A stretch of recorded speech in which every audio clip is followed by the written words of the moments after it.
नमस्कार। वर्तमान 24 लाइव देख रहे हैं आप लोग। 2025 में बिहार विधानसभा का चुनाव होना है, ये तो आप सभी को पता होगा, ज्ञात होगा। और इसको लेकर के सभी पार्टियां अब बूथ स्तर पे और प्रखंड स्तर पे काम करने लगी है और ये दिखने भी लगा है। आज यही चीज़ देखने को मिला तड़ारी प्रखंड सभागार के अंदर, जहाँ पे एनडीए कार्यकर्ताओं का एक सक्रिय कार्यकर्ता सम्मेलन जो है वो रखा गया था। और इस सक्रिय कार्यकर्ता सम्मेलन में वहाँ के वर्तमान में विधायक विशाल प्रशांत, पूर्व विधायक नरेंद्र पांडे और सुनील पांडे और काफ़ी सारे मंडला अध्यक्षों के साथ में कार्यकर्ताओं की उपस्थिति दिखी। और इस क्रम में संबोधन के दौरान में सुनील पांडे पूर्व विधायक जो हैं, उन्होंने अपने कार्यकर्ताओं को काफ़ी कुछ कहा और काफ़ी कुछ कार्यकर्ताओं ने सुना भी।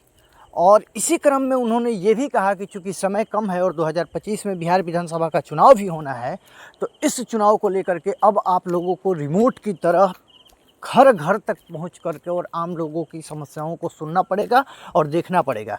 इस क्रम में क्या कुछ कह रहे हैं पूर्व विधायक, एक बार आप लोग सुने और ऐसे ही आप लोग प्यार दुलार देते रहें वर्तमान 24 लाइव को। जय हिंद, जय भारत। इस प्रोग्राम के बाद एक और कार्यक्रम होगा जिसका नाम रहेगा भाजपा गांव की लोकदल।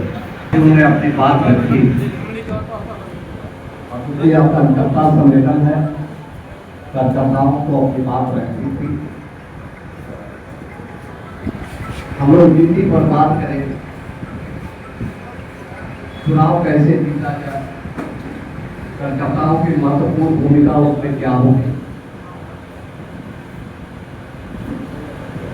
पहले तो मैं एक बात बतला दूं अनुशासन के संदर्भ में कि जो भी पदाधिकारी आगे से जो भी बैठा होगा उनका ख्याल रखा जाए। जो भी पदाधिकारी है यानी मंडल अध्यक्ष, वो आगे के रो में बैठे। जो पूर्व मंडल अध्यक्ष है वो उनके पीछे बैठे। महासचिव जो है वो हम लोग बैठे, सक्रिय जो कार्यकर्ता वो उनके पीछे बैठे। और एक बात और है, अगर आपसे कोई वरिष्ठ साथी अगर आपके सभागार में आता हो तो ये आपका दायित्व बनता है कि उनको बैठने का जगह देकर के हम थोड़ा पीछे भी चले जाएंगे तो उसमें आपकी जगह मिल जाएगी। तो इसका आने वाले कल जब भी कार्यक्रम हो इसका ख्याल रखा जाए। अभी भोजपुर जिला में बिहार के प्रभारी कावड़े साहब आए थे, हम लोग कोर कमेटी की बैठक थी और लोग बैठे। उन्होंने कुछ टिप्स दिया है आप लोगों को, क्योंकि आप कार्यकर्ता लोग हैं और सबसे बड़ी जिम्मेवारी आप ही के ऊपर है। जैसे बूथ कमेटी बन गया, जो पंचायत के अध्यक्ष हैं, मुझे लगता है कि पंचायत का कमेटी वो लोग भी बना दिया। सिर्फ कागजों पर ही आप कमेटी बनाइए और कमेटी की कार्य नहीं करें, ये मुझे पता है। जिन साथियों को कार्य करने में दिलचस्पी नहीं थी वो सुरक्षा से अपना पद छोड़ उनके जगह पर किसी दूसरे को हम लोग नियुक्त करें। और ये भाजपा पार्टी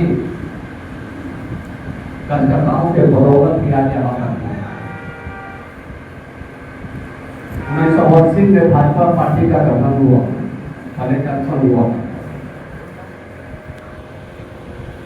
और पहली बार जब लोकसभा का चुनाव पार्टी लड़ी थी तो मात्र 2 लोकसभा का सीट भाजपा पार्टी थी। अटल बिहारी वाजपेयी जी भी हाथ से थे, आडवाणी जी भी हाथ से थे। लेकिन आज इसी कार्यकर्ता के बदौलत आज हम सत्ता में हैं और विश्व की सबसे बड़ी पार्टी अगर कोई है तो वो है। कावड़े जी ने जो टिप्स दिया है वो आप लोगों के बीच में हम शेयर करते हैं।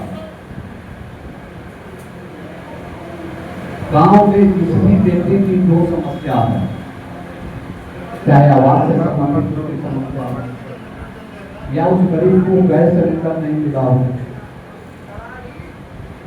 या उसके आयुष्मान कार्ड नहीं बने, यानी सरकार के द्वारा जो मूलभूत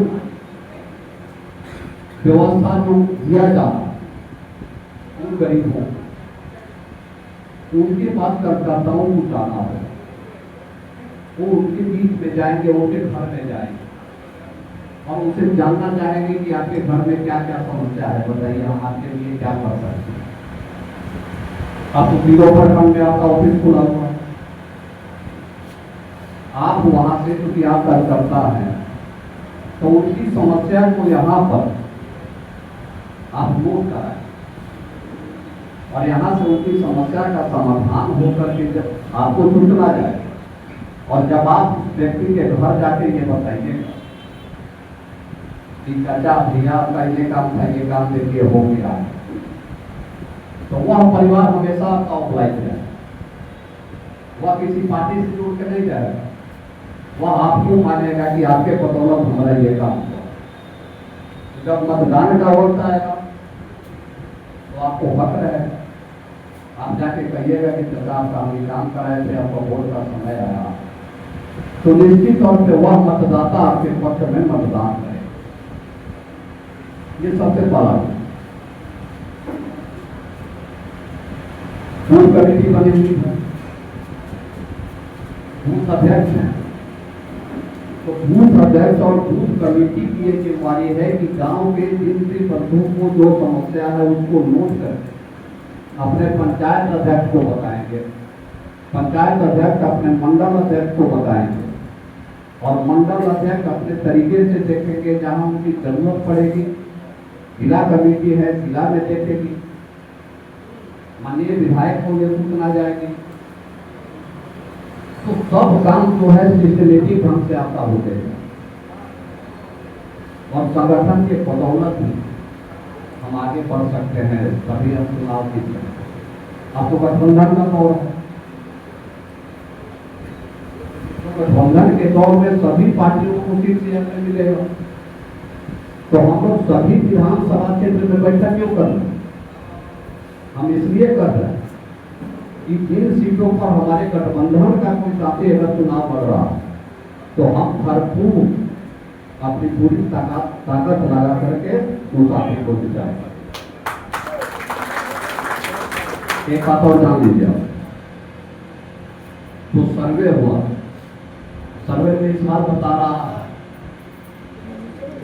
कि यूपी की विधानसभा 2 सीटें घटेगी और आगे राष्ट्रपति का चुनाव होना है। पिछली बार तो बीजेपी पार्टी अपने बदौलत सरकार चलाई थी अपने बहुमत में, लेकिन इस बार पार्टी बहुमत में नहीं है, गठबंधन के साथियों के बदौलत हमारी सरकार चलती है। तो विधानसभा में सबसे ज्यादा उम्मीद अगर बीजेपी पार्टी को है तो वह है बिहार में, यहाँ से ज्यादा सीट पर चुनाव जीत करके आए ताकि कोठी का हम भरपाई करें। तो इसके लिए हम कार्यकर्ताओं को बहुत मेहनत करें।